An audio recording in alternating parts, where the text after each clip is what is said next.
Radio Adventiste Bethany de Pétionville, la radio qui vous parle de Jésus.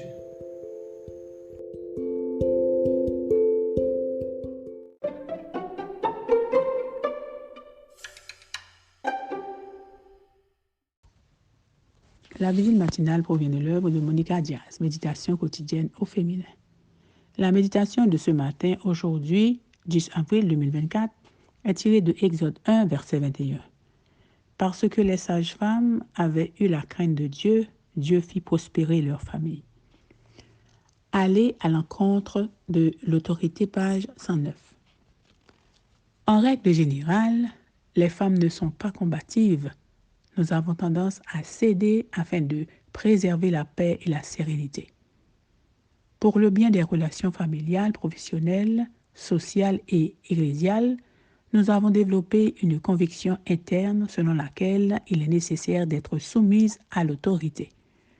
Mais si cette autorité nous demande de faire quelque chose de contraire aux principes bibliques, que faire alors? Que dois-je craindre?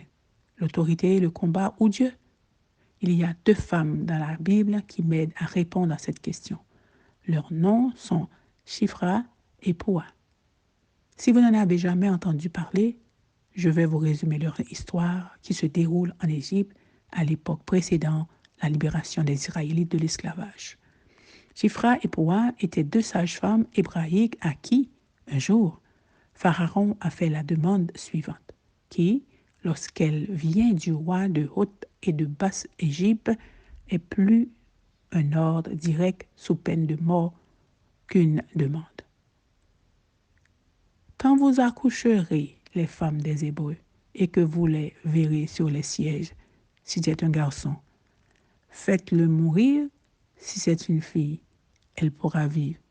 Mais quel genre de demande? Ordre est donné à ces 2 femmes. En d'autres termes, tuer les garçons nés des femmes des Hébreux, tuer n'est pas une mince affaire aux yeux de Dieu. Que pensez-vous que ces 2 femmes ont fait? Ou peut-être la question la plus pertinente est-elle, qu'auriez-vous fait? Auriez-vous participé à une purification ethnique? Auriez-vous ouvertement violé le commandement explicite de ne pas tuer? Je ne vais pas non plus prétendre avoir des réponses à ces questions. La vie ne m'a pas placé dans des situations d'une telle ampleur que je me connaisse suffisamment pour savoir quel serait mon comportement. Mais j'aime ce que les sages-femmes ont fait. Elles ont refusé d'obéir à Pharaon. Un point, c'est tout, quoi qu'il arrive. Leur désobéissance n'étant pas passée inaperçue, le roi d'Égypte appela les sages-femmes et leur dit: « Pourquoi avez-vous agi ainsi et avez-vous laissé vivre les enfants ?» Elles ont donné cette excuse.